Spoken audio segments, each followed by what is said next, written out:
अरहन्तो भगवन्त इन्द्रमहिता सिद्धाष्टसिद्धिस्थिता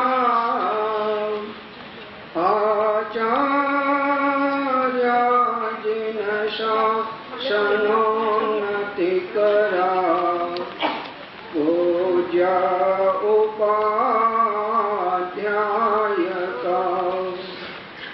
श्री सिद्धान्त सुपाठका मुनिवरा रत्नत्रयाराधका पञ्चैते परमेष्टिनं प्रतिदिनं कुर्वन्तु मङ्गलं कुर्वन्तु मङ्गलम्।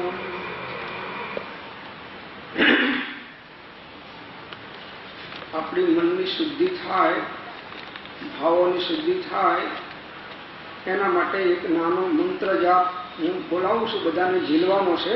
નાના નાના મંત્રો છે એટલે ફાવે એવું છે. પછી આપણે સત્સંગ કરીશું.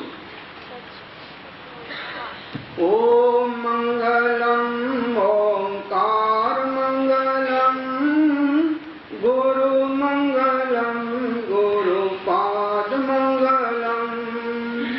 ઓમ મંગલમ ઓંકાર મંગલમ ગુરુ મંગલમ ગુરુપાદ મંગલમ. ઓમ મંગલમ ઓંકાર મંગલમ ગુરુ મંગલમ ગુરુપાદ મંગલમ.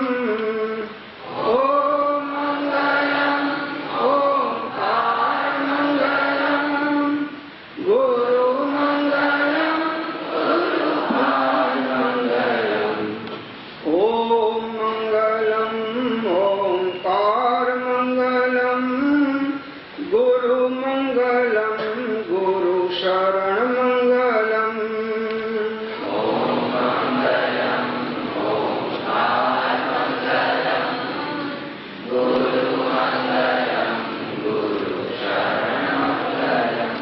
ઓમ મંગલમ ઓંકાર મંગલમ ગુરુ મંગલમ ગુરુ શરણ મંગલમ.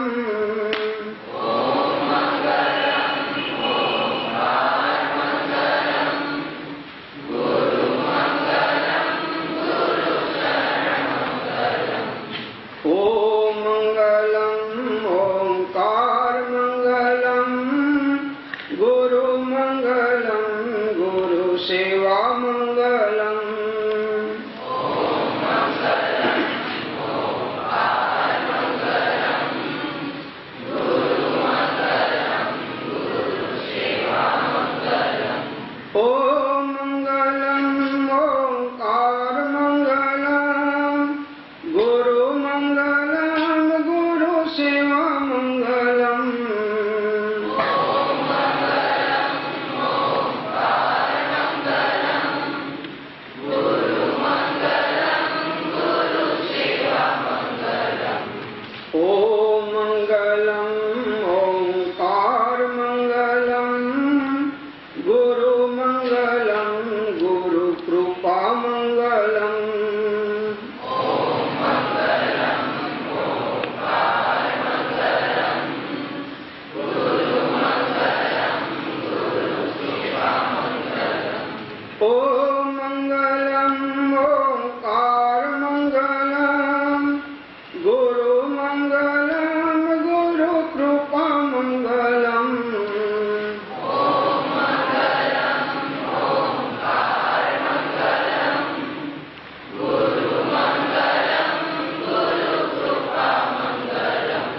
ઓમ મંગલમ ઓંકાર મંગલમ ગુરુ મંગલમ ગુરુ આજ્ઞા મંગલમ. ઓમ મંગલમ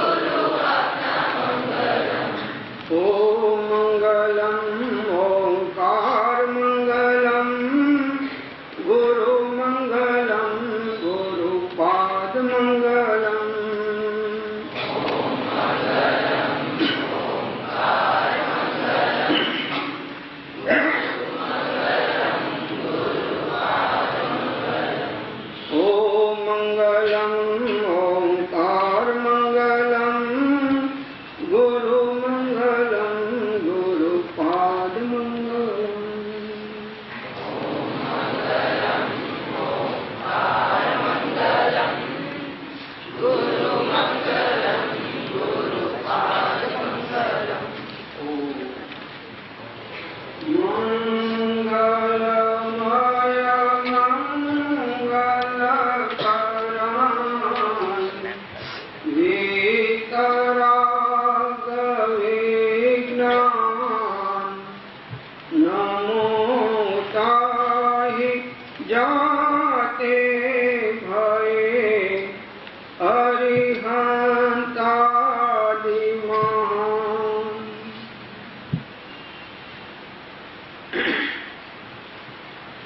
આપણે બધા અહીં આગળ સત્સંગ ભક્તિ નિમિત્તે ભેગા થયા છીએ સદબોધની પ્રાપ્તિ માટે.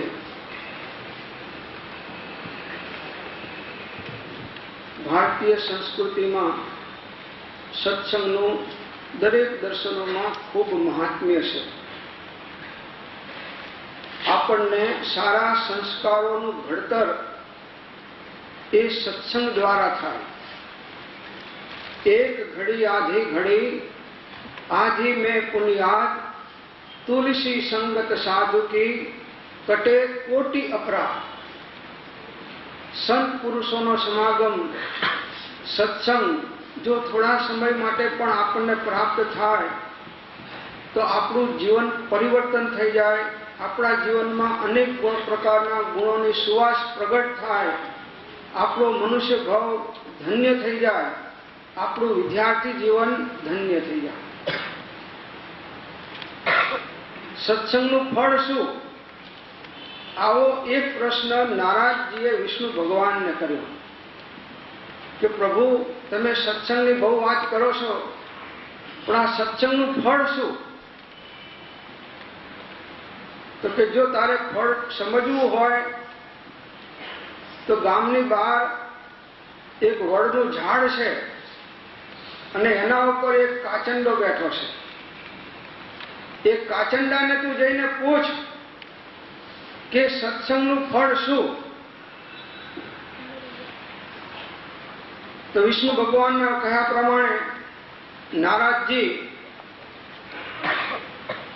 એ પૂછવા માટે ગામની બહાર વડના વૃક્ષની પાસે જઈ અને કાચંડો બેઠેલો ત્યાં પૂછ્યું કે ભાઈ મને વિષ્ણુ ભગવાને મોકલ્યા છે અને તમારી પાસેથી મારે એક પ્રશ્નનો જવાબ લેવાનો છે કે સત્સંગનું ફળ શું?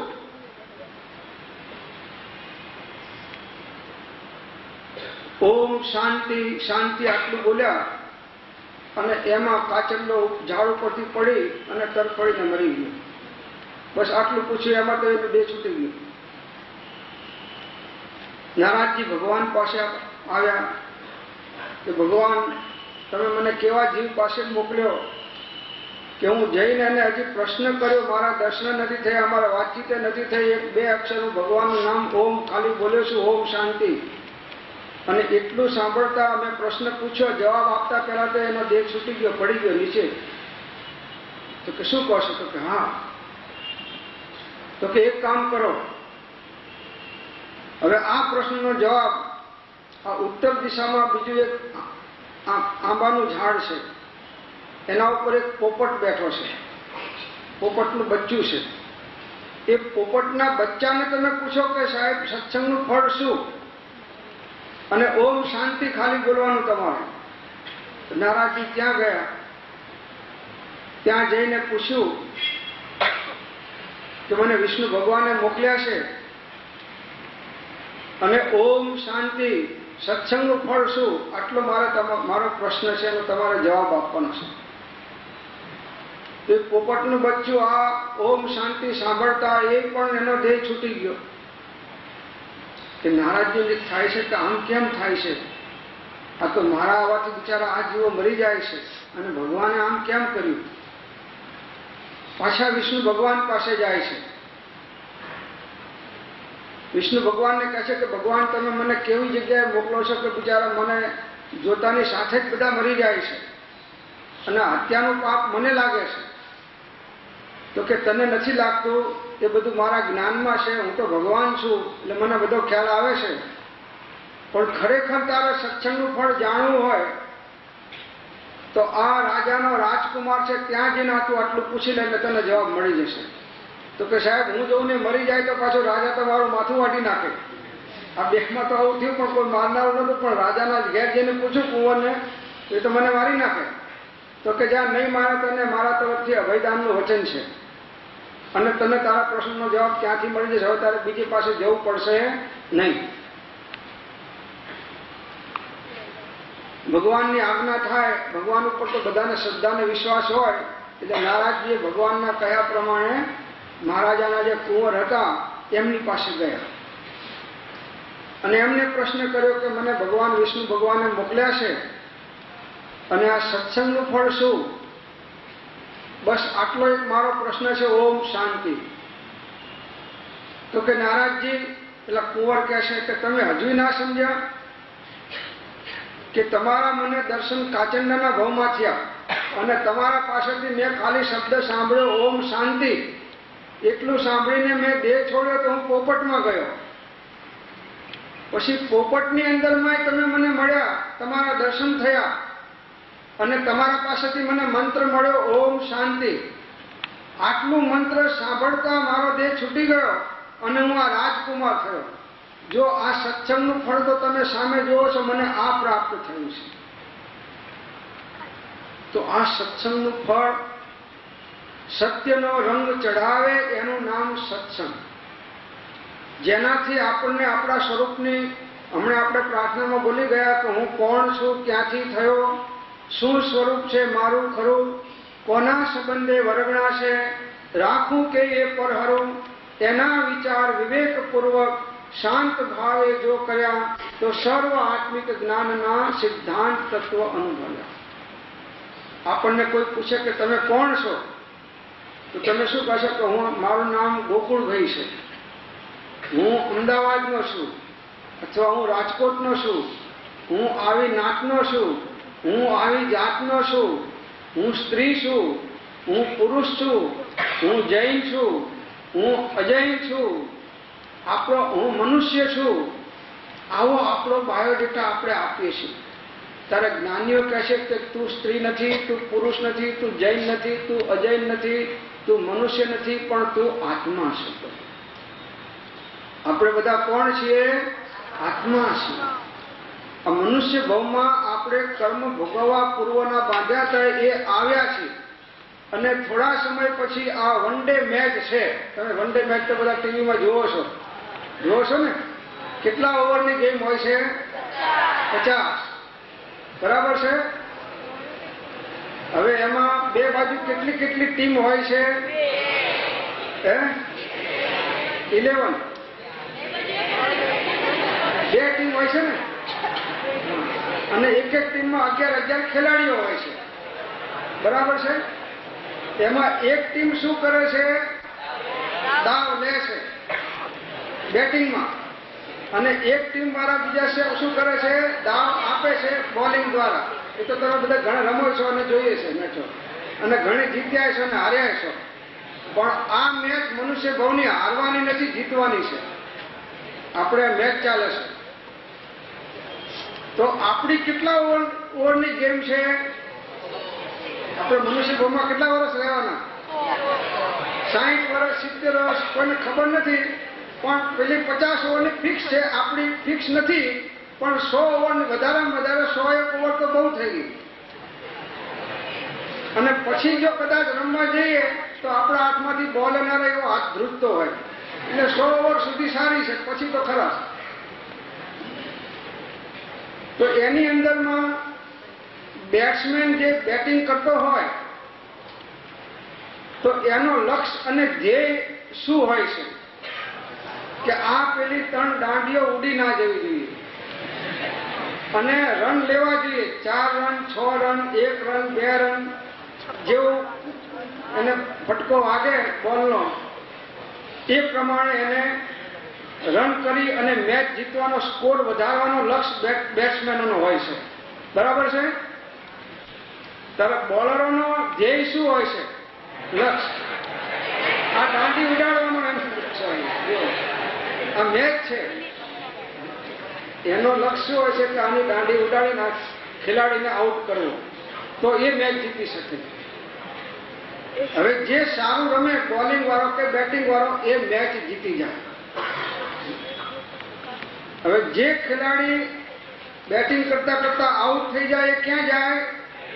પેવેલિયનમાં. જો આપણે મેચ ચાલે છે, ખેલી રહ્યા છીએ, હજી આપણે પેવેલિયનમાં ગયા નથી, હજી આપણી મેચ ચાલુ છે. પેવેલિયનમાં જાય તો પછી ઉપર આપણું પેવેલિયન ઉપર છે, આપણે અહીંથી પૂરું થઈ જાય, આઉટ થઈ ગયા એટલે ક્યાં જવાના? ઉપર જવાના. બરાબર છે.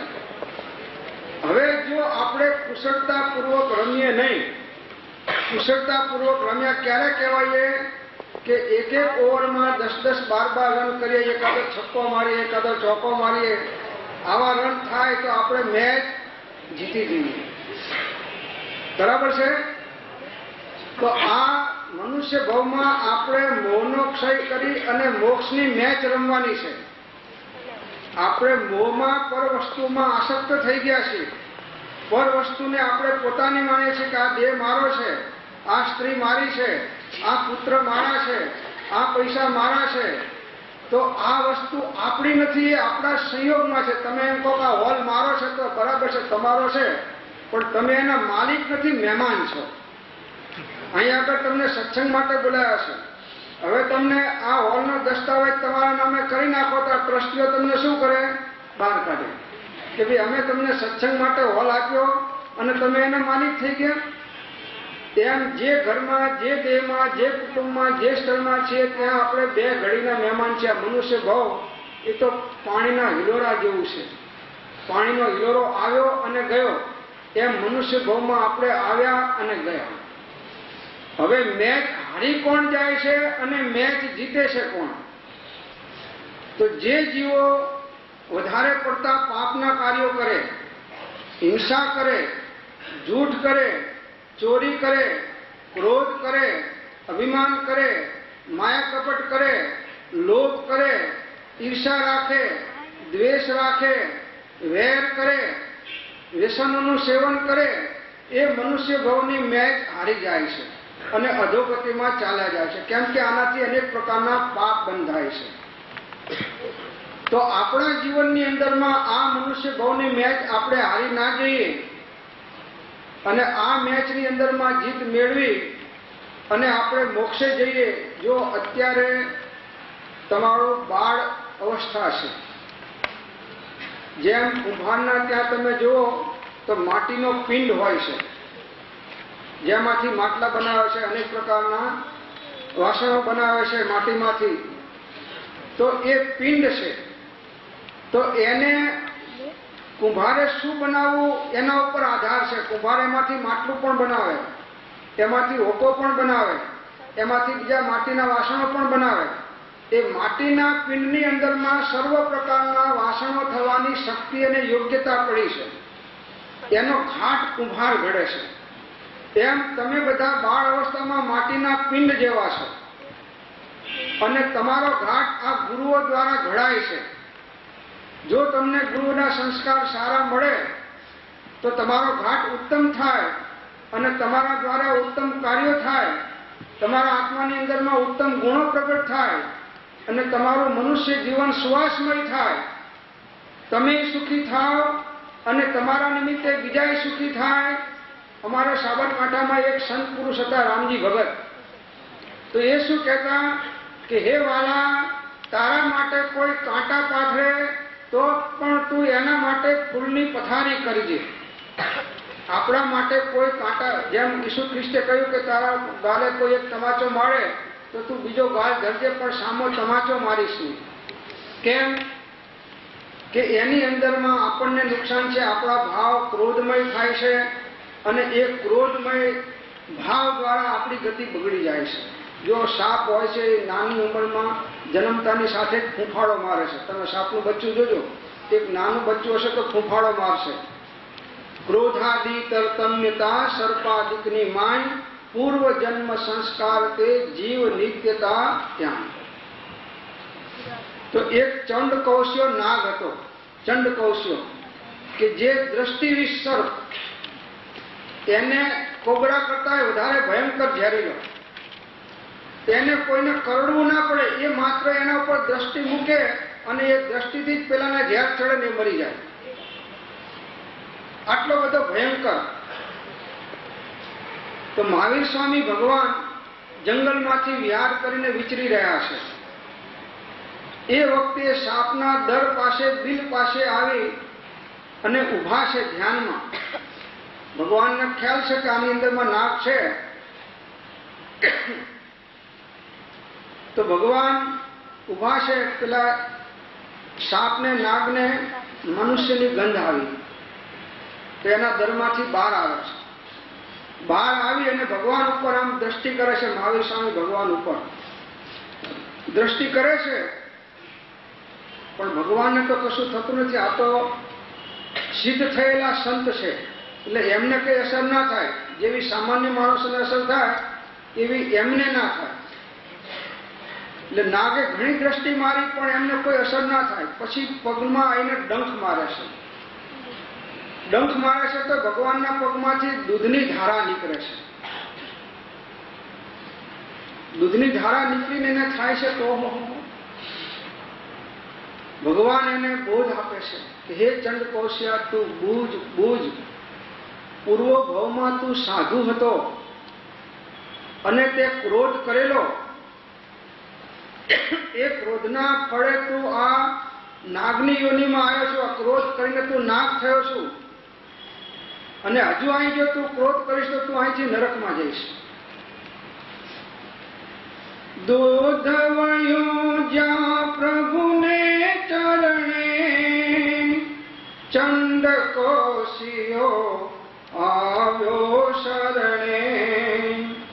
કંઈક સમજ તું, કંઈક સમજ એમ કહે કરુણા આણી.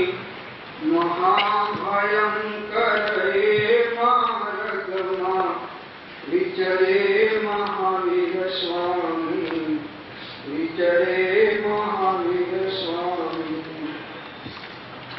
વેરથી વેર સમે નહીં જગમાં, પ્રેમથી પ્રેમ વધે જીવનમાં. એવા પ્રેમ ધર્મનો પરિચય પામી, નાગરયો શિરનામી. મહાભયંકર એ માર્ગમાં વિચરે મહાવીર સ્વામી. તો જો ક્રોધ કરનારો જીવ સાપ થાય અને સાપ કરીને વધારે કોપાળે મારે તો નરકમાં જાય. તો આપણી જિંદગીની અંદરમાં આપણે ઘણા એવા બનાવ બને છે કે ઘરની અંદરમાં આપણે મા બાપ ઉપર ક્રોધ કરીએ છીએ. ઘણી વખત આપણું ધાર્યું નથી થતું. તો કોઈ વખતે શિક્ષકો કંઈક આપણને વધારે ઠપકો આપે કે કડક થાય તો આપણને ક્રોધ આવી જાય છે. એ આપણા હિત માટે કહેતા હોય છે પણ આપણે એને સહન કરી શકતા નથી. ઘણાને તો કોઈ એવા કડવા શબ્દ કહે છે જઈને આપઘાત કરી નાખે છે.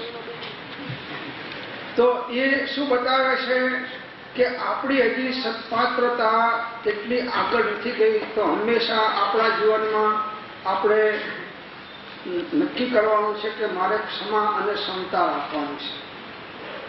જો શ્રીમદ રાજચંદ્ર ગાંધીજીના ગુરુ છે એમને એક શબ્દ કહ્યો છે કે ક્ષમા એ જ મોક્ષનો ભવ્ય દરવાજો છે.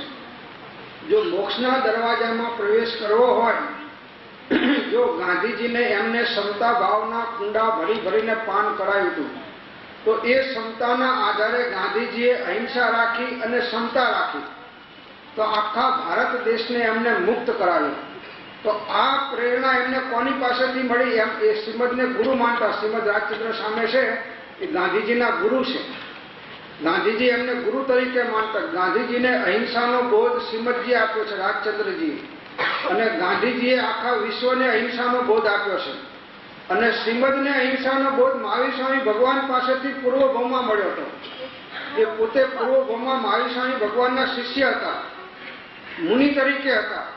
પણ એ ભવે એમનો મોક્ષ ના થયો, થોડા ભવ બાકી રહી ગયા હતા, તો આ ભવની અંદરમાં એમને પૂર્વ ભવનું જાતિસ્મરણ જ્ઞાન થયું. અને જાતિસ્મરણ જ્ઞાનમાં એમને ખ્યાલ આવ્યો કે હું મહાવીર સ્વામી ભગવાનનો શિષ્ય હતો અને મહાવીર સ્વામી ભગવાને મને અહિંસાનો આ પ્રકારે બોધ આપેલો અને હું મારા જીવનમાં અહિંસા પાડીશ તો જ મારો મોક્ષ થવાનો છે. તો કોઈ પણ જીવ હોય, નાનો હોય, મોટો હોય, એની હિંસા નહીં કરવી, કોઈ જીવને દુઃખ નહીં પહોંચાડવું. જો આપણે સુખી થવું હોય તો તમે દુઃખી બીજાને કરશો તો તમને બીજા કોઈ દુઃખી કરશે. તમે કોઈ બીજાને સુખી કરશો તો તમને બીજા સુખી કરશે. Action and reaction are equal and opposite. તમે જેવું બીજ વાવશો એવું બીજ ઉગશે. તો અત્યારે તમારો માટીનો પિંડ એવો છે કે તમારે જે ઘાટ તમારો ઘડવો હોય, તમે સંત પુરુષે થઈ શકો છો, તમે મોટા કલેક્ટર ને ડોક્ટરે થઈ શકશો. તમારામાં તો બધા જે બેઠા છો એમાં ભાઈમાં કોઈ ડોક્ટર હોય છો, કોઈ વકીલો થશો, કોઈ વેપારી થશો, કોઈ બેરિસ્ટરો થશો, કોઈ ન્યાયાધીશ થશો, કોઈ મોટા સંત થશો, કોઈ મોટા નેતા થશો. પણ જો પ્રમાણિકતા તમારા જીવનમાં હશે તો તમે ભલે ગમે તે ક્ષેત્રમાં હશો તો પણ તમે જગતના જીવોની સેવા કરી અને કલ્યાણ કરશો અને તમારા આત્માનું કલ્યાણ થશે અને જગતના જીવોનું પણ તમારા નિમિત્તે કલ્યાણ થશે. હવે આ બધા ખોટા સંસ્કારો આપણને ક્યાંથી દાખલ થઈ જાય છે એ વિચારવાનું છે કે આપણે જન્મ્યા ત્યારે તો બીડી પીતા પીતા જન્મ્યા નથી, એ તો જન્મ્યું છે. હે, કોઈ જન્મ્યા ત્યારે બીડી પીતા પીતા જન્મ્યા નથી જન્મ્યા. તો આ બીડીનું વ્યસન ઘણી વખત કોઈને 10 વર્ષે લાગી જાય, કોઈને 15 વર્ષે શીખી જાય, કોઈ 25 વર્ષે, કોઈ 50 વર્ષે, કોઈને બીડીનો ધુમાડો આવે ને એમાં થાય કે નાનામાં મજા આવી શીખી જાય. તો બીડી પીવા વાળાનો સંગ કરો તો તમને બીડી પીવાનું મન થઈ જાય. ખ્યાલ આવે છે? જેવો સંગ એવો રંગ. ગધેડાની જોડે ઘોડો બાંધીએ તો ભૂખે નહીં તો લાત મારતો તો શીખે.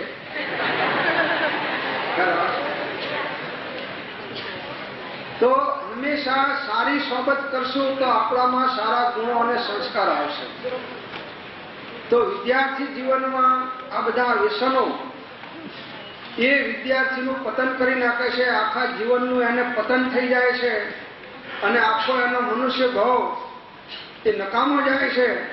એક ભાવ તો જાય છે પણ બીજો ભાવ પણ એ અધોગતિમાં જાય છે. અનેક ભાવો એના બગડી જાય છે કુસંસ્કારોના કારણે. તો આવા જે દારૂડિયા હોય, જુગારી હોય, ચોરી કરનાર હોય, વ્યભિચારી હોય, ક્રોધી હોય, અભિમાની હોય, લોભી હોય, હિંસા કરનારા હોય, આવા જીવોના સંગ આપણે કરવો જોઈએ નહીં. જો આવા જીવોના સંગમાં રહી અને આપણે આપણા મનની અંદરમાં આ બધી વિકૃતિઓ ઘૂસી જાય છે. બીજી વાત કે બીજા કુસંસ્કાર આપણને ક્યાંથી મળે છે આપણને તો ખ્યાલ નથી, પણ સંતોને તો ખ્યાલ છે. બીજું, હિન્દુસ્તાનનું કે આખા વિશ્વનું નખો દ્વાર્યું હોય તો આ ટીવીની સિરિયલો. જો આજથી 40-50 વર્ષ પહેલા ટીવી નતા ત્યારે લોકો બહુ સાત્વિક, પ્રમાણિક, સદાચારી, ગુણવાન એવા હતા. અને આ બધા હિંસાઓ, ત્રાસવાદ થયો એનું મૂળ આ ટીવી છે. જે કંઈ દુર્ગુણો ઘૂસ્યા છે એમાં ટીવીનો ફાળો મોટો છે. જે દુર્ગુણો ઘૂસ્યા છે, હવે તમને સિરિયલો જોવી ગમે છે અને એમાંય પેલા કયા, મને તો એક્ટરના નામ નથી આવતા, ઐશ્વર્યા રાય,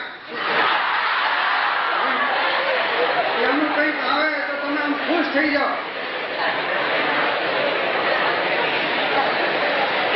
બીજા કોણ છે? અમિતાભ બચ્ચન આવે, પેલા શાહરુખ ખાન આવે, પેલા સલમાન ખાન આવે.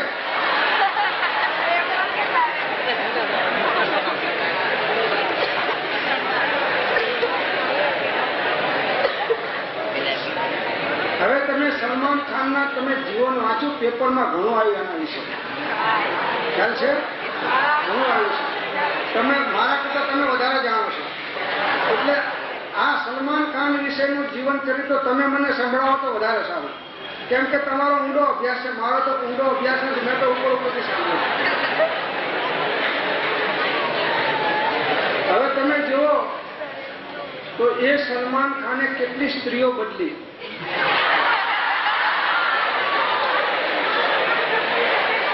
કેટલા શિકાર કર્યા. એને જો શિકારમાં પકડ્યો છે, ખ્યાલ છે, એને મારામારીમાં ઘણા પકડ્યા છે, દારૂના વ્યસનમાં ઘણા પકડ્યા છે, દારૂ પીને ગાડી ચલાવીને ઘણા જીવોને માર્યા, હિંસાય થઈ છે. હવે આ બધા તમે જો આમના ચરિત્રો બધા કુચારિત્રી છે. જે માણસો હિંસા કરે, જૂઠ કરે, ચોરી કરે, વ્યભિચાર કરે, દારૂ પીવે, શિકાર કરે, તો હવે એવાને આપણે અઢી અઢી કલાક સુધી એક આસને જાણે પેલો બગલો ધ્યાનમાં એક આસને જોયા કરીએ, અને ખાવાનું રસોડામાં ટીવીની સામે જમવાનું ડીશ લઈને બેસીએ અને અઢી કલાક સુધી એની સિરિયલોની પિક્ચર જોઈએ, તો હવે એના અંદરમાં જે દુર્ગુણ છે આપણામાં દાખલ થયા વગર હે. જો તમે વ્યભિચારી થાવ છો તો એનું કારણ કે આવા વ્યભિચારી જીવોના તમે પિક્ચરો જોવો છો. તો એના કરતા તમે ભગવાનના દર્શન કરો, કોઈ સંત પુરુષોના દર્શન કરો. જો આ ભગવાનના તમે દર્શન કરો ને ભલે કંઈ પ્રાર્થના ના કરો, સ્તુતિ ના કરો, તો પણ તમે મહાન પુણ્ય બાંધો, અને અંશે અંશે એમના જેવા ગુણો તમારામાં દાખલ થાય. તો આજથી નિયમ કરો કે આવા પ્રકારની સિરિયલો નહીં જોવું. સિરિયલો જોવી હોય તો સારા કોઈ તીર્થોના દર્શનની હોય, કોઈ મોરારી બાપુના સત્સંગની કથાઓ હોય, કે એવા બીજા સારા સારા સંતોના વચનો હોય, એની પણ ટીવીઓ ઉતરે છે ને એનાય થાય છે. તો હવે આપણે પડખું ફેરવવાનું છે, બસ એબાઉટ ટર્ન, પીછે મૂળ. જો આપણા જીવનનું આપણે ઘડતર કરવું હોય, જો ગુણવાન થવું હોય, જો ભારત દેશના ઉત્તમ નાગરિક થવું હોય, જો મા બાપને ને કુટુંબને સુખી કરવા હોય, તો આ બધા સત્સંસ્કારો આપણને, જો તમે ભારત દેશમાં જન્મેલા છો, કે જે દેશમાં રામ ભગવાન જન્મ્યા છે, જે દેશમાં બુદ્ધ ભગવાન જન્મ્યા છે, જે દેશમાં કૃષ્ણ ભગવાન જન્મ્યા છે, જે દેશમાં મહાવીર સ્વામી ભગવાન જન્મ્યા છે, જે દેશમાં ગાંધીજી જેવા વિશ્વના સંત પુરુષો જન્મ્યા છે, આ દેશના હમ इस देश के वासी है जिस देश में गंगा बहती है, એ દેશના તમે વાસી છો. તો એમનો વારસો આપણને મળે, એમનો વારસો આપણે એના વારસદારો છીએ આપણે. તો એમના વારસામાં આપણને અહિંસા, પરોપકાર, સેવા, દાન, વિનયતા, નમ્રતા, આ બધા જો ગુણો આપણા આત્માની અંદરમાં આવશે તો આપણું જીવન સુવાસમય થઈ જશે. જેમ એક ચંપાનું ઝાડ કે ગુલાબનું ઝાડ હોય છે, અને એ ઝાડ પાસેથી નીકળીએ છીએ તો પણ આપણને સુગંધ આવે છે, એમ આપણી પાસે કોઈ નજીકમાં આવે તો આપણી સુગંધથી એ સુવાસિત થાય, એવી આપણું સુગંધમય જીવન હોવું જોઈએ. તો મિત્રો, આપણા જીવનમાં જે આ 7 વ્યસનો છે એ અધોગતિમાં નાખનારા છે, એ શ્રીમદ રાજચંદ્રજીએ આ દુનિયાને બોધ આપ્યો છે. બધા સંતોએ આપ્યો છે. ગાંધીજીને પણ એમને આ 7 વ્યસનોનો ત્યાગનો બોધ આપેલો. એ 7 વ્યસન આપણા જીવનની અંદરમાં જો આપણે ના સેવીએ તો આપણો મનુષ્ય ભાવ સફળ થાય, અને આપણો 2, 5, 15 ભાવની અંદરમાં આપણે મોક્ષ જઈએ, એટલે કાયમ જન્મ જરા મરણના ફેરાથી આપણે મુક્ત થઈ જઈએ. એ 7 વ્યસનનો ત્યાગ આપણે જો આ જીવનમાં કરશું બાળ અવસ્થાથી, તો આપણે આપણું પોતાનું કલ્યાણ કરશું. બીજાને તો લાભ થાય કે ના થાય, પણ આપણને તો મોટો લાભ થવાનો જ. કયા કયા 7 વ્યસન છે? તો કે જુआ, आमिष, मदिरा, दारी, आहे तक चोरी पर नारी, यही सप्त व्यसन दुखदाई, दुरित दुर्गति में ले जाई. પહેલું વ્યસન છે જુગાર. ગોકુળાષ્ટમી આવે ત્યારે આપણે શું કરીએ છીએ? કેમ રમીએ છીએ? કેમ કે પાંડવો રમ્યા ને એમને કૃષ્ણ મળ્યા, એટલે આપણે રમીએ તો આપણને કૃષ્ણ મળી જાય.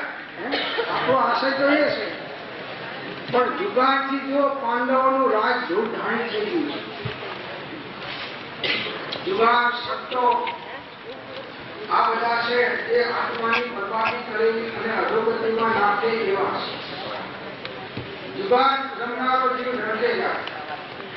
જો જુગારીઓના ઘર તમે જોજો, એના ઘરની અંદરમાં કંકાસ હશે. કેમ કે પૈસા જુગારમાં હારી જાય. જે પૈસામાં ઘર ખર્ચ ચાલતું હોય એ પૈસા એ ત્યાં હારી જાય. હવે 8 જણા આમાં બેઠા, એમાં એક જીતે ને 7 હારે. એ 7ના ઘરની સ્થિતિ તમે જોઈ લો. અને પકડાય તો જેલમાં જાય, અને કેસ થાય તો દંડ થાય. ફાયદો શું થયો? અને બીજું કે કદાચ જુગારમાં જીત્યો તો એ પૈસો જે તમારા ઘરમાં આવશે એ પૈસો તમારો કંકાસ કરાવશે, હિંસા કરાવશે, વેર કરાવશે, દ્વેષ કરાવશે, કંઈક ને કંઈક નુકસાન કરાવશે, તમને શાંતિ નહીં આપે. તો આ જુગારનો ત્યાગ આ જીવન માટે આપણે આજે આપણને આવા પવિત્ર મહાપુરુષોના દર્શન થયા. ભગવાન છે આ તો, કોઈ સામાન્ય નથી. ગાંધીજીએ ગુરુ કેવા કર્યા હોય. જે ગાંધીજીનો ડંકો અત્યારે વિશ્વમાં વાગે છે એ ગાંધીજીના ગુરુ છે. અને એમના ગુરુનો આ બોધ છે કે એ જીવો તમારે સુખી થવું હોય તો તમે જુગારનો ત્યાગ કરો. બીજો વ્યસન છે દુર્ગુણ આપણે મોટા ભાગના જીવોમાં, હિન્દુસ્તાનમાં અને વિશ્વમાં, આમિષ એટલે માંસ ભક્ષણ. જો માંસ આપણે ખાઈએ, ઈંડા ખાઈએ તો એ માંસ કોઈ જીવોની હિંસા કરીને આવે છે, એમને નથી આવતું. તો આપણને કોઈ એક સહેજ છરીથી દુઃખ પહોંચાડે, ચપ્પાથી દુઃખ પહોંચાડે તો આપણને ત્રાસ થાય છે, વેદના થાય છે. તો કોઈ પણ જીવનો વધ કરીએ તો એ જીવને અંદરમાં વેદના થાય છે, દુઃખ પહોંચે છે. અને બીજા જીવને દુઃખ આપીએ છીએ તો એ આપણને અવશ્ય દુઃખ મળ્યા વગર રહેવાનું નથી. બીજાને સુખ આપશો તો સુખ મળશે, અને દુઃખ આપશો તો દુઃખ મળશે. જો આપણા ભાવ સારા હોય તો આપણા હાથે સારા કાર્ય થાય, અને આપણા ભાવ ખોટા હોય તો આપણા હાથે ખોટા કાર્ય થવાના. તો જેના ભાવ સુધર્યા એના ભાવ સુધર્યા, અને જેના ભાવ બગડ્યા એના ભાવ બગડ્યા. તો આપણે ભાવે જીનવર પૂજીએ, ભાવે દીજે દાન, ભાવે ભાવના ભાવીએ, ભાવે કેવળ જ્ઞાન. જો એક જીવ ભાવ અને ખોટા આચરણ કરીને નરકે જાય છે, બીજો જીવ એવો જ મનુષ્ય ભાવ કરી સારા આચરણ કરીને સ્વર્ગમાં જાય છે, અને ત્રીજો જીવ ઉત્તમ ભાવ કરીને મોક્ષે જાય છે. એ આપણા હાથમાં છે કે આપણી કેવી પાત્રતા છે, કેવી યોગ્યતા છે. હવે આપણી પાત્રતા સારી થવા માટે આ સત્સમાગમ, સંત પુરુષોનો સંગ, પરમાત્માના દર્શન, દરરોજ ભક્તિ, પ્રાર્થના. જો અત્યારે હમણાં તો બધા પંચમ કાળ આવ્યો અને છેલ્લા 5-25 વર્ષમાં બધું ભૂસે ગયું. પણ આપણી ભારતીય સંસ્કૃતિમાં પહેલા જે ઋષિ મુનિઓ ભણાવતા, જેમ રામ ભગવાનને વશિષ્ઠ મુનિ એમના ગુરુ હતા, એ ગુરુ એના આશ્રમમાં રહેતા, અને એ આશ્રમની અંદરમાં એ દરરોજ પ્રાર્થના થાય. વિનોબાજી, ગાંધીજી તેમનું જીવન તમે વાંચજો તો એ દરરોજ પ્રાર્થના કરે. તો પ્રાર્થનાથી આપણા ભાવ પવિત્ર થાય, નિર્મળ થાય, અને એ નિર્મળ ભાવ દ્વારા આપણા આત્માનું હિત થાય, અને ગુણો અંદરમાંથી પ્રગટ થાય.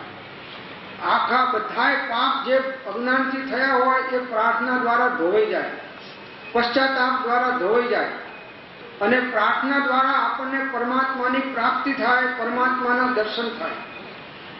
તો પ્રાર્થના જેવું કોઈ આત્માનું કલ્યાણ કરવા માટે ભક્તિ જેવું કોઈ બળવાન સાધન નથી. એ ભક્તિ પ્રાર્થના દ્વારા આપણા જે સ્વચ્છંદ અહંકાર, જે ક્રોધ, માન, માયા, લોભ, રાગ, દ્વેષ, આ બધા આપણા દુર્ગુણો ધીમે ધીમે ધીમે નાબૂદ થઈ જાય છે. એવી પ્રાર્થનાની અંદરમાં તાકાત છે. જો ગાંધીજીને ગમે તે આપત્તિ આવે તો એ પ્રાર્થનામાં બેસતા, શાંતિથી બેસતા, અને ભગવાનની પાસે આમ રડતા રડતા પોતે એવી સરસ પ્રાર્થના કરે કે આની અંદરમાંથી એમને જે કંઈ માર્ગ હોય એ મળી જાય, સૂજી જાય, અને એના દ્વારા એમને આખા હિન્દુસ્તાન અને વિશ્વનું જે કલ્યાણ કર્યું છે એના મૂળમાં પ્રાર્થના પણ રહી છે. તો આપણે દરરોજ કુટુંબની અંદરમાં, સ્કૂલની અંદરમાં બેસીને, કોલેજમાં જતો કોલેજની અંદરમાં તમે જો અમે એક વખત બારડોલી ગયેલા કોલેજમાં, તો એ છોકરાઓ એટલી બધી સરસ પ્રાર્થનાઓ કરે, કોલેજના છોકરાઓ, અને તમે જે યુનિફોર્મ કર્યો છે એ કોલેજના છોકરાઓ યુનિફોર્મ ત્યાં પહેરે છે. અને હું ત્યાં જઈને મેં પૂછ્યું, એક પ્રોગ્રામ હતો મારો, અને ત્યાં આગળ બધા શિક્ષકો અને વિદ્યાર્થીઓ ઘણા આવેલા, હજારોની સંખ્યામાં. તો મેં એમને પૂછ્યું કે આ તમારા સાહેબને અને તમારા બધાનો કેવો મેળ છે? તો કે સાહેબ એ અમારા મા બાપ છે. મેં શિક્ષકોને પૂછ્યું કે આ વિદ્યાર્થીઓ સાથે તમારો? તો કે અમારા દીકરાઓ છે. તો જો ગુરુને જેટલો તમે વિનય કરશો, ગુરુની આજ્ઞા માનશો, કે ગુરુની તમે સેવા કરશો, એ અત્યારે તો હવે નથી, પણ પહેલાના અમે જ્યારે ભણતા ત્યારે અમને તો શિક્ષકો શીખવાડતા અને પ્રેક્ટિકલી અનુભવ કરાવતા કે સોટી વાગે ચમચમ અને વિદ્યા આવે ધમધમ. શિક્ષકોની સોટી વાગે અને વિદ્યાર્થી સીધા થઈને એ વિદ્યા ભણી અને આગળ નીકળે. હવે અત્યારે સોટી મારવા જાય તો તમે શિક્ષકોને સુપ્રીમ કોર્ટ સુધી પહોંચાડી દો. કોઈ શિક્ષક કોઈ વિદ્યાર્થી ગુનામાં આવે ને કદાચ સોટી મારી દે તો આ શિક્ષકને તો પહેલા તો તમે હિસાબ બહાર જ ચૂકવી નાખો. કોર્ટમાં તો પછી જાઓ, પણ પહેલા એનો હિસાબ તમે બહાર ચૂકવી નાખો. અત્યારે આખો કાળ ફરી ગયો છે. પહેલા શિક્ષકોથી વિદ્યાર્થીઓ ગભરાતા અને હવે વિદ્યાર્થીઓથી શિક્ષકો ગભરાય કે આને બહુ કહેવા જેવું નથી, નહીં તો આ સ્કૂલમાં છરી લઈને આવે છે. આ બધું ક્યાંથી દાખલ થઈ ગયું? પિક્ચરમાંથી. આ પશ્ચિમની સંસ્કૃતિઓ, આ એનું આંધળું અનુકરણ અજ્ઞાનથી કર્યું. ભારતની સંસ્કૃતિ આપણે મૂકી દીધી અને પશ્ચિમની સંસ્કૃતિ આપણે અપનાવી લીધી. જો પહેલાના જમાનામાં સવારમાં નાસ્તા કરે તો ગરમ ગરમ રોટલા અને કઢિયેલ દૂધ એવું, અને હવે ફાસ્ટ ફૂડ. જો અમેરિકામાં જો ફાસ્ટ ફૂડ ખાનારા હવે જાડિયા થવા માંડ્યા, એકદમ પેટ ફૂલવા માંડ્યા. હવે એમને ખ્યાલ આવ્યો કે આ ભારતની સંસ્કૃતિ રોટલાના દૂધ ખાવા જેવા છે. પણ આપણે બ્રેડ ને બિસ્કિટ, જો આજે ખારી પડવાળા બિસ્કિટો આવે છે ને, ખારી પડના બિસ્કિટો, ખારા બિસ્કિટ જેને કહે છે, પેલા પડવાળા, એ શેમાંથી બને છે તમને ખ્યાલ છે? એ મટન ટેલોમાં તળાય છે. મટન ટેલો આવે છે ને, એક જગ્યાએ બેકરી પર દરોડો પડ્યો સેલટેક્સ વાળાનો, તો એના ત્યાંથી મટન ટેલોના ડબ્બા પકડાયા. તો પૂછ્યું કે ભાઈ આ તો સાબુ બનાવવામાં વાપરાય છે મટન ટેલો, તમે આ બેકરીમાં ક્યાંથી લાવ્યા? તો કે સાહેબ અમારે હરીફાઈ ચાલે છે, આ તેલ અમને સસ્તું પડે છે એટલે અમને નફો વધારે મળે છે. બીજું, આ તેલમાંથી ટેસ્ટિંગ બિસ્કિટ જે થાય છે એનો ટેસ્ટ બહુ આવે. જે સિંગ તેલમાં બને અને મટન ટેલો તેલમાં બને તો એમાં કે આમાં ટેસ્ટ બહુ આવે છે. એટલે લોકો હસે હસે અમારા બિસ્કિટ ખાય છે. હવે જે પ્રાણીની ચરબીમાંથી તેલ નીકળ્યું હોય એ તેલને આપણે બિસ્કિટ ખાઈએ તો એ પણ માંસ ખાવા બરાબર થઈ જાય, મહાપાપ છે. અને આ બધા આપણને દોષ લાગે છે. અને અત્યારે જે કંઈ બહારમાં તૈયાર ખોરાકો મળે છે એમાં બધી એટલી બધી ભેળસેળ છે. એકો એક ક્ષેત્રમાં ભેળસેળ એવી છે કે તમને કોઈ શુદ્ધ વસ્તુ મળે નહીં. એકો એક ક્ષેત્રમાં, કરપ્શનમાં જુઓ કે બધામાં જુઓ. એક જણો ઉંદેડા મારવાની ગોળી લાવ્યો અને અંદરમાં ઉંદેડા મારવા માટે પેલી મૂકી, તો ઉંદેડો ખાઈને જાડો થયો પણ મર્યો નહીં. પેલા ફરિયાદ કરી કે ભાઈ આમ કેમ થયું? તો કે એમાં ભેળસેળ છે. આટલે બધી એકો એક ક્ષેત્રોની અંદરમાં આ ભેળસેળ વ્યાપેલી છે. તો એનું મૂળ પણ શું છે? કુસંસ્કાર મળ્યા એટલે પાણીવાળો, પાણી દૂધવાળો તમે છો એ આવતા આવતા રસ્તામાં પાણી નાખીને પણ ભેળસેળ કરશે. એકો એક ક્ષેત્રમાં. હવે તમને ગળથુથીની અંદરમાંથી આ ભેળસેળના સંસ્કાર મળ્યા એટલે હવે તમે ભેળસેળ કર્યા વગર રહો. જે ક્ષેત્રમાં ગયા હોય એ ક્ષેત્રમાં તમે કરવાના, અને તમને નુકસાન કરશો અને દેશના બીજા જીવોને પણ નુકસાન થાય. તો આપણા જીવનની અંદરમાં કોઈ અનીતિ, અન્યાય, ખોટા અસદ આચારો એ ના ઘૂસી જાય એના માટે આ ટીવીની સિરિયલો હવે જોવાનું બંધ કરો. ખરેખર જોવું હોય તો સારા જે કંઈ સિન્સિયરિટી હોય, જેમાંથી આપણને સંસ્કાર મળે, ગુણ મળે અને આપણા જીવનનું સારું ઘડતર થાય એવા પ્રકારના જો એ તમે આ કેસેટો છે એ ફિલ્મની ગાયનોની થાય છે અને સત્સંગની થાય છે. જો આ સાધન છે એનો બે ઉપયોગ થાય. કેસેટ છે સીડીની હોય કે ઓડિયો કેસેટ હોય કે વીસીડી હોય, જે હોય તે, તો એની અંદરમાંથી તમે આ પિક્ચરોની ઉતરે છે, અશ્લીલ ફિલ્મો ઉતરે છે, અને સારા સત્સંગ પણ ઉતરે છે, અને સારા તીર્થોના દર્શનોની પણ ઉતરે છે. હવે આ તો બુફેનું હશે, તમને જે આઈટમ ભાવતી હોય ખાઓ, આમાં કોઈ પીરસનારા નથી. તમારી ડીશની અંદરમાં 18 આઈટમ સામે છે, એમાંથી તમારે કઈ તમે ખાઓ. તો તમારી યોગ્યતા જોવાય છે કે તમારી યોગ્યતા હશે. જે ફરસાણીઓ હશે એ ભજીયાને પેલા કેળાવાળા જ લેવાનો, બટાકાવાળાઓ નહીં કહું. તમને એમ કે બટાકાવાળા કે બટાકા ખાવામાં હિંસા છે, પણ એ અત્યારે હું તમને નથી કહેતો, કેમ કે કંદમૂળ છે, પણ માંસની અંદરમાં મહાહિંસા છે.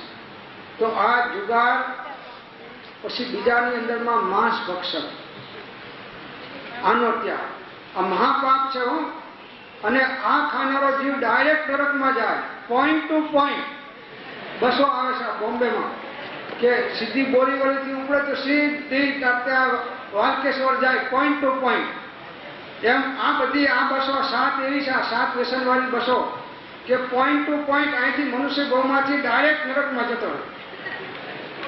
તો આ માસ એક ભવના શ્રીમદનું વચન છે, શ્રીમદ રાજચંદ્રનું, કે એક ભવના થોડા સુખ માટે અનંત ભવનું અનંત દુઃખ નહીં વધારવાનો પ્રયત્ન સત્પુરુષો કરે છે. ત્રીજી વાત છે દારૂ, મદિરા. દારૂ એક તો શરીરની બરબાદી, બીજી પૈસાની બરબાદી, ત્રીજી કુટુંબની બરબાદી, અને ચોથી દેશની બરબાદી. આ 4 બરબાદી. બીજી તો અનેક બરબાદીઓ છે, કેમ કે કુટુંબની બરબાદી થઈ જાય એટલે જે કુટુંબના છોકરાઓને પોષણ મળવું જોઈએ નથી મળતું, અને તમે હેલ્પ બોલો, બોલતા થઈ જાઓ, બોલવાનો વિવેક ચૂકી જાઓ. દારૂ જો છે તમે જો હેલ્પ બોલે છે. તો આજ આપણે વિદ્યાર્થીઓ છીએ, સજ્જન છીએ, સારા ઘરના છીએ, તો આપણી વાણી પણ પ્રેમથી નીકળવી જોઈએ, સારા શબ્દો નીકળવા જોઈએ, બીજાને વિનયવાળી વાણી નીકળવી જોઈએ. વાણી પણ કેવી બોલવી જોઈએ? જો એક નાનો દાખલો તમને આપું છું. જો વાણી ખોટી બોલે તો શું થાય, અને સારી બોલે તો શું થાય? તો આજે બાજુમાં પ્રભુશ્રી પેલા એમના શિષ્ય છે, આ ગુરુ છે, બાજુમાં છે લઘુરાજ સ્વામી, એમના શિષ્ય છે. એ લઘુરાજ સ્વામી એમના શિષ્યોને એક નાનો દ્રષ્ટાંત આપતા, દાખલો, નાનો દ્રષ્ટાંત છે. એમાં એ કહેતા કે એક બંગડીનો વેપારી હતો. કોનો વેપારી? આ બંગડી ને ચૂડીઓ ને ચાંદલા ને બધા વેચે, કંકુની શિષ્યોને આવું લારીમાં નાખીને વેચે, ગામડામાં જાય. તો ગામડાઓની અંદરમાં આ બધો માલ બહેનો માટેનો હતો, એ વેચે. હવે એમાં આજુબાજુ જે ગામડાઓ હતા બધા ગરાસિયાઓના ગામડા, રજપૂતોના, અને ત્યાં વેચવા જવાનું એમ કાયમ. અને રજપૂતીની બહેનો, સ્ત્રીઓ આ એની પાસેથી માલ ખરીદે. હવે એના ભાષામાં જો મીઠાશ ના હોય તો કોઈ માલ લે નહીં, અને કદાચ કડવા વેણ કે અપશબ્દ નીકળી જાય તો માર ખાય. સીધી વાત છે. તો એને પેલા ગધેડી ઉપર, ગધેડો હોય ને એના ઉપર માલ નાખીને વેચવા જાય. તો એક ગધેડાને લઈ જાય, તો એક ગધેડાને ચલાવવા માટે, ગધેડો તો કંઈક પાછું ખાવાનું હોય તો ડૂચો હોય તો પાછું મોઢું નીચે મારે, અને કંઈક ને કંઈક ખાતો જાય અને ચાલતો જાય ધીમે ધીમે. એટલે ધીમે ચાલે એટલે પેલો પાછો લાકડી મારે, લાકડી મારે પાછો બોલે શું? ચાલો બેન ચાલો. પેલી ગધેડીને કહે, ચાલો ફઈબા ચાલો, ચાલો માસી ચાલો, આમ કે, ચાલો માં ચાલો, એમ કે. એટલે પેલા આવતા જતા કે આને કેમ આમ બોલે છે કે ચાલો બેન ને ચાલો માં ને ચાલો માસી ને ચાલો ફઈબા ને આવા શબ્દો કેમ વાપરે છે? તો એને પૂછ્યું કે ભાઈ તું આવા શબ્દ કેમ વાપરે છે? ચાલો ફઈબા ને ચાલો માં ને ચાલો માસી ને ચાલો બા, આમ પણ એમ કેમ કે છે? તો કે જુઓ, મારે આ ધંધો કરીને નફો કરવો છે, અને આજુબાજુ ગરાસિયાઓના ગામ છે, અને એની અંદરમાં હું ગધેડી શબ્દ બોલી જાઉં તો મારું માથું કાપી નાખે. આ તો ગરાસિયા છે. એટલે સારા શબ્દ પાડવા, બોલવાની ટેવ. અને હું સુરતનો છું પાછો. સુરતના શબ્દ જીવો હોય એ વાત વાતમાં એના અંદરમાંથી અપશબ્દો નીકળી જાય. કેમ કે ગળથૂથીમાંથી એ પ્રકારના ઘરમાં વાતાવરણ એ ટાઈપનું હોય છે. તો એ હું સુરતનો છું ને મારા મોઢામાંથી અપશબ્દો જો ભૂલે ચૂકે નકળી જાય ગરાસિયાના ગામમાં તો હું એમ કેમ પાછો ના આવું, મારું માથું કાપી નાખીશ. તો આપણે પણ સજ્જન છીએ કે દુર્જન, એ આપણી પરીક્ષા આપણા શબ્દોથી થાય છે કે તમે બીજાને કેવા શબ્દોથી બોલાવો છો, કેવા વિનયથી બોલાવો છો, કેવા માનથી બોલાવો છો. તો બોલવું હોય તો કેવું બોલવું, આ રાજચંદ્ર પ્રભુએ આપણને શીખવાડ્યું છે. એમને 3 શબ્દો વાપર્યા છે અને બીજા 4 શબ્દો કયા છે કે પહેલા હિત, મિત અને પ્રિય બોલો. બોલો તો કેવું બોલો? હિત, બીજા જીવોનું હિત થાય એવી વાણી કાઢો, હિત, હિતકારી.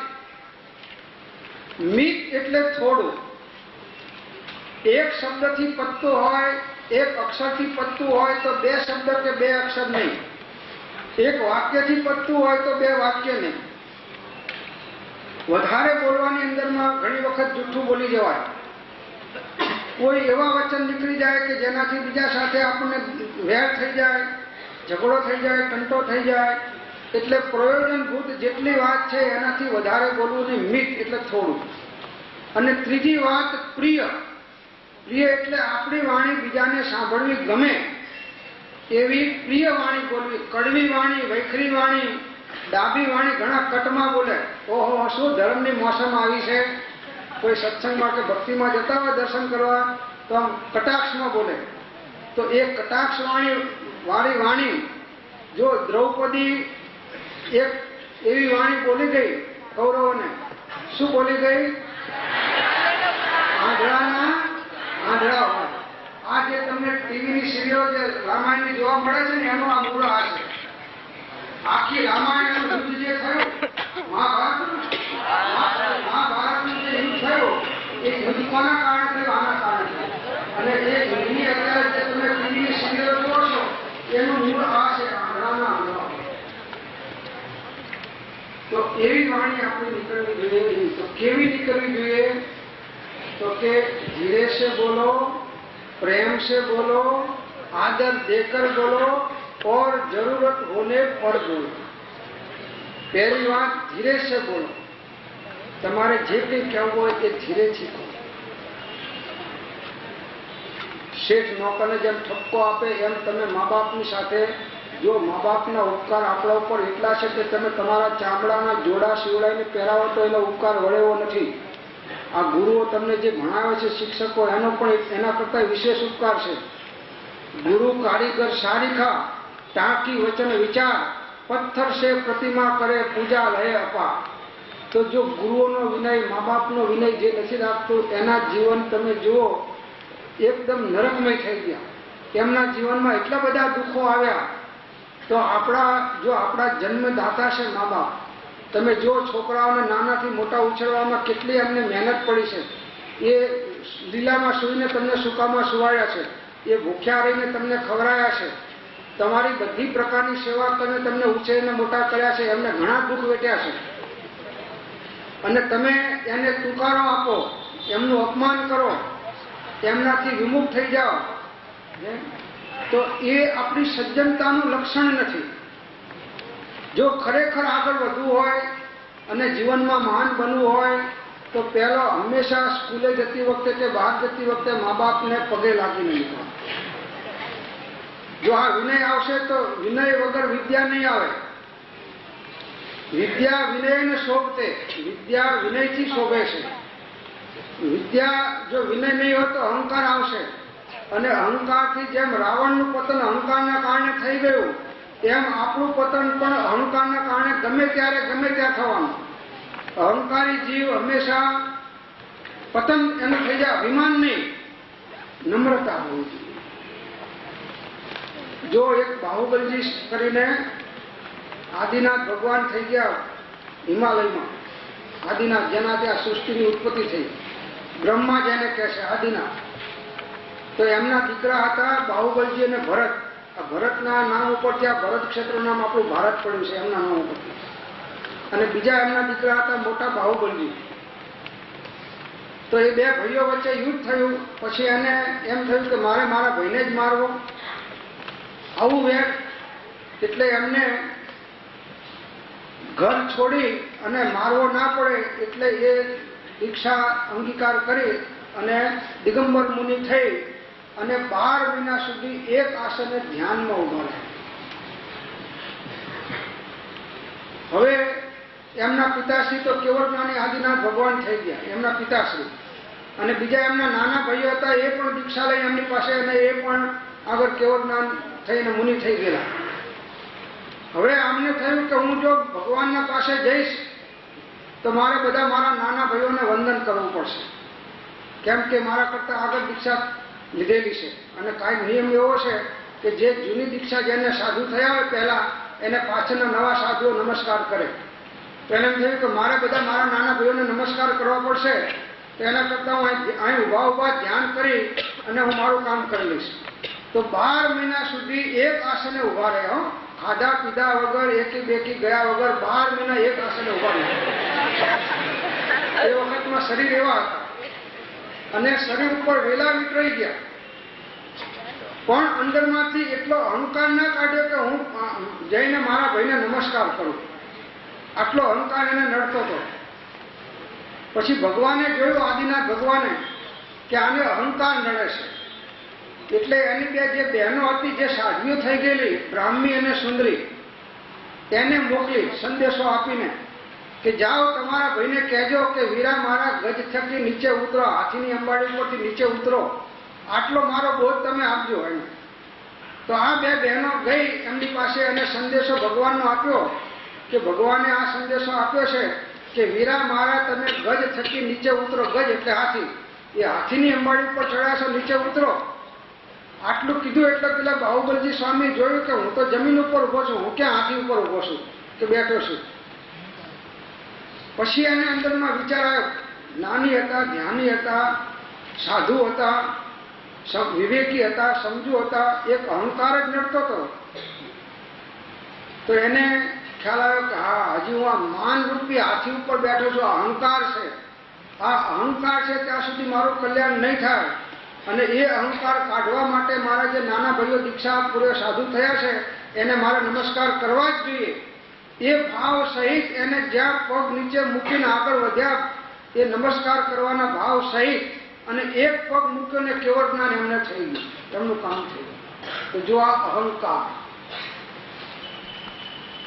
તો આ બધું ક્યાંથી મળ્યું એમને? ગુરુ પાસેથી. જો ગુરુ પાસે ગયા તો એમનું કલ્યાણ થયું. જ્યાં સુધી ગુરુનો યોગ નતો થયો ત્યાં સુધી એમનું કલ્યાણ થયું.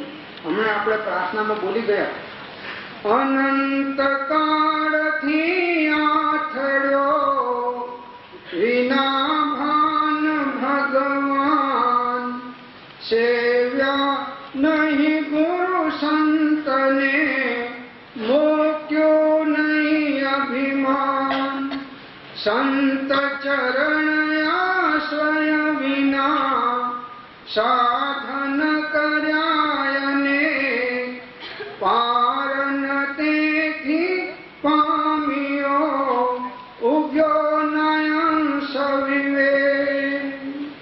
તો જે સંતના શરણે જાય છે, બસ એક પથરો છે, પથરો.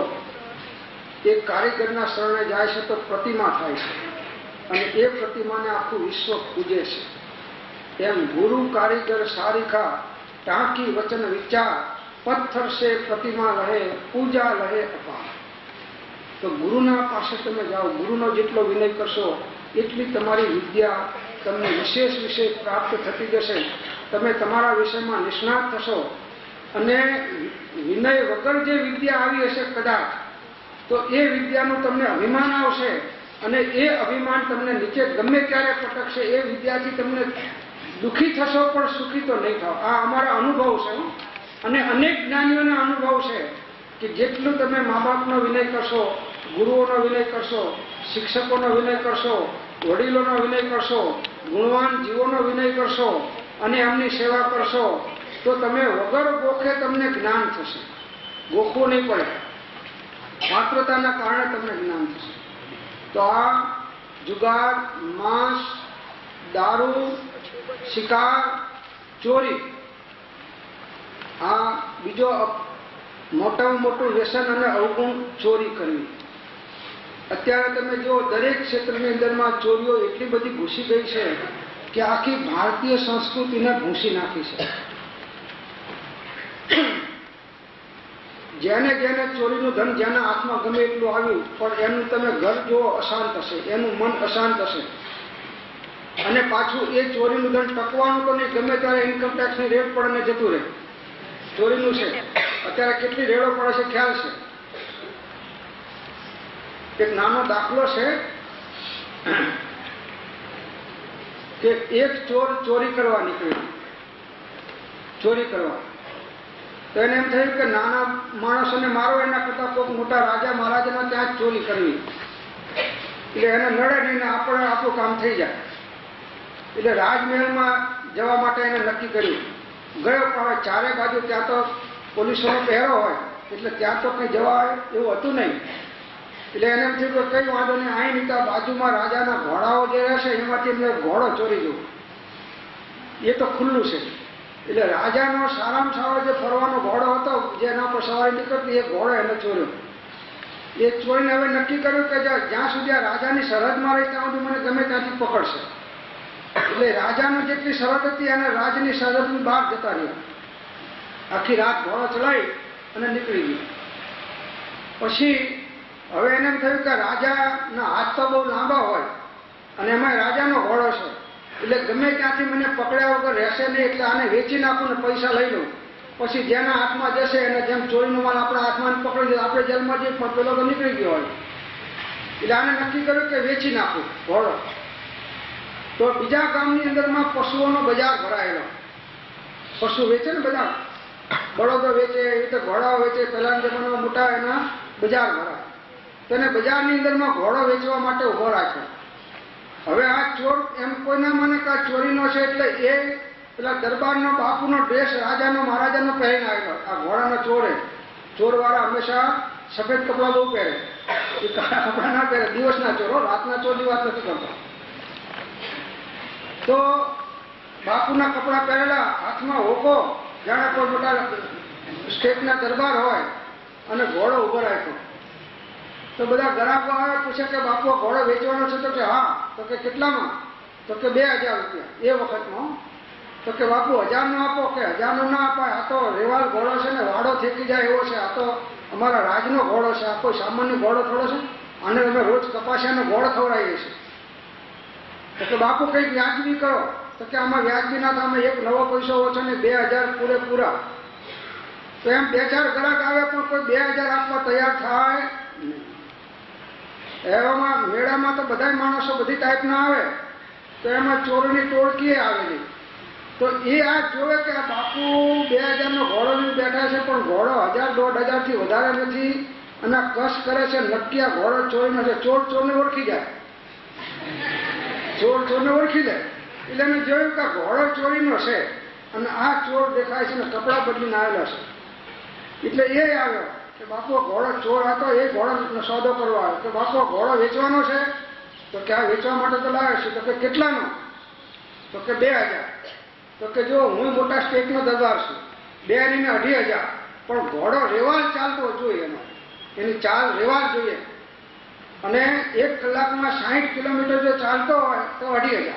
અરે કે 60 થી 70 કિલોમીટર ચાલે છે આ ઘોડો. તો કે બાપુ મારે જોવો પડે. તો કે જોઈ લો. તો જોયો, બેઠો તો એના હાથમાં હોકો. તો કે બાપુ તમે હોકો રાખો અને હું જરા જોઈ લો, ને જો પછી હશે તો તમને પૈસા ચૂકવીને ઘોડો લઈ લો. તો કે સારું જોઈ લો. તો હાથમાં હોકો લઈ અને પેલા હોકો એને આપ્યો અને એને ઘોડા ઉપર બેઠો. હવે ઘોડા ઉપર બેસીને એ તો નીકળી ગયો. હવે થોડો પાછો આવવાનો તો આ ચોર હતો. ચોરનો ભય ઘંટી ચોર. હવે છે ને કહેવાય, ચોરનો ભય ઘંટી ચોર. આ બીજો ચોર મળ્યો. તો એ લઈને જતો રહ્યો. અડધો કલાક થયો, પેલો પાછો ના આવ્યો. એટલે આ ચોર સમજી ગયો કે મને માથે કોઈ ચોરના માથે, એના માથે સવાશેર હોય છે, મને કોઈ મળી ગયું. તો પછી જે સવારમાં ગ્રાહક આવેલા એને ભાવ થયો કે ઘોડો તો સારો હતો, હું 200-500 થોડા વધારે કરીને જો સોદો થાય તો કરી લઈએ. તો પેલા ફરીને આવ્યા, પેલા આગળના ઘોડો લેવાના જે ખરીદનાર કરનાર હતા એ આવીને બાપુને પૂછે છે. તો કે બાપુ પેલો ઘોડો વેચવો હોય તો બોલો ને, કંઈક થોડો આગો પાછું કરીને. તો બાપુ કહે કે ઘોડો તો વેચી નાખ્યો ભાઈ. તો કે શું કહો છો કે વેચી નાખ્યો? તો કે હા. તો કે કેટલામાં વેચ્યો? તો કે જેટલામાં લીધો તો એટલામાં વેચ્યો. ઘોડો કેટલામાં લીધો તો? મફતમાં, ચોરીનો હતો. અને કેટલામાં ગયો? મફતમાં ગયો. કારણ કે નફો કઈ ના થયો. નફામાં હોકો છે. પેલો હોકો પકડી ગયેલો તો કે હોકો નફામાં છે. હવે એક ફૂંક તમે મારો ને એક ફૂંક હું મારું, બીજું તો મારી પાસે રહ્યું. તો ગમે એટલી ચોરીઓ કરો પણ છેવટે આપણા હાથમાં કઈ રહેવાનું નથી. તો આપણી જિંદગીમાં જેટલું તમે ન્યાય નીતિ સંપન્નતાથી કમાશો એટલું તમને સુખ આપશે, શાંતિ આપશે અને લાભનું કારણ થશે. સારા માર્ગે વપરાશે. તો આ ચોરી અને બીજું પરસ્ત્રી ગમન, આ બીજું મોટું પાપ. 7 વ્યસનમાં 7 પાપમાં મોટામાં મોટું પાપ સૌથી હોય તો પરસ્ત્રી ગમન. કોઈ પરસ્ત્રી કે પરપુરુષ પ્રત્યે કુદ્રષ્ટિ કરવી, ખોટા ભાવ કરવા કે ખોટા આચરણ કરવા, એ પણ મહાપાપનું કારણ છે. જો રાવણમાં ઘણા ગુણ હતા પણ એક સીતા માતા પ્રત્યે એને કુદ્રષ્ટિ કરીને હરણ કરી ગયો તો એ રાવણ નરકમાં ગયો. હવે રાવણ તો બ્રાહ્મણ ગુરુ હતો, એને મંત્રથી બધા આખા દેવલોકને જીતી લીધેલા. એની પાસે ઘણી શક્તિ હતી અને એ રાવણ પણ ભવિષ્યનો તીર્થંકર થવાનો છે. જેમ મહાવીર સ્વામી તીર્થંકર થયા, આદિનાથ તીર્થંકર થયા, 24 તીર્થંકર થયા, એવો એ પણ તીર્થંકરનો જીવ છે. પણ એને આટલી કુબુદ્ધિ સૂજી, એ કુબુદ્ધિના કારણે એને નરકમાં જવું. તો પરસ્ત્રી ગમન કરનારો પણ નરકમાં જાય. તો આ 7 વ્યસન એ આપણી જીવનમાં જો આપણે ત્યાગ કરશું તો આપણું વિદ્યાર્થી જીવન અને મનુષ્ય ભાવ એ બે આપણો સફળ થાય અને પરંપરાએ 2-5 ભાવની અંદરમાં આપણે મોક્ષે જઈએ. તો એ પ્રમાણે આપણે આપણા જીવનનું ઘડતર કરવાનું છે. તો સારા સંસ્કાર, સારી સોબત અને દરરોજ ભગવાનની પ્રાર્થના, મંત્રોનો જાપ, એના દ્વારા મનની શુદ્ધિ, ભાવોની શુદ્ધિ અને એ ભાવ શુદ્ધિ દ્વારા આપણા જે દેહની શુદ્ધિ અને આપણા ભાવની શુદ્ધિ થાય છે. બોલો મહાવીર સ્વામી ભગવાન કી જય. બોલો સદગુરુ દેવ કી જય. દરેક 1 મિનિટ માટે પોતપોતાના ઈષ્ટ ભગવાનનું સ્મરણ કરી લે. 1 મિનિટ માટે.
જે સ્વરૂપ સમજ્યા વિના પામ્યો દુઃખયના, સમજાવ્યું તે પદનમું શ્રી સદગુરુ ભગવન. પરમ પુરુષ પ્રભુ સદગુરુ, પરમ જ્ઞાન સુખધામ, જેણે આપ્યું ભાનને તેને સદા પ્રણામ.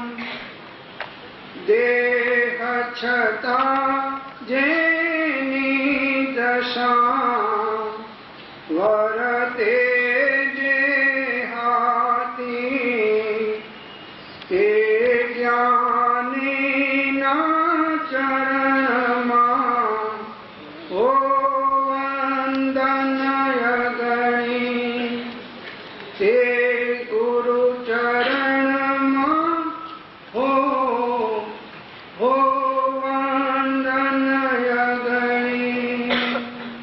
બોલો સદગુરુ દેવ